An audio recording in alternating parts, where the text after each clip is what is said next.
કેમ છો? ચાલો આજે આપણે એક નવી જ રમત રમવાની છે. ભૂખ્યા પક્ષી તૂટી પડો. તમે બધા પક્ષી છો ને, આ તમારો ખોરાક છે. હું ખંજરી વગાડીશ. ખંજરી જ્યારે બંધ થાય ત્યારે તમારે ફટાફટ એક લઈ લેવાનું છે. જેની પાસે નહીં આવે ને એ આઉટ.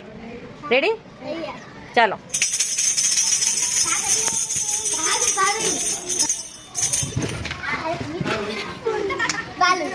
વાલો આઉટ.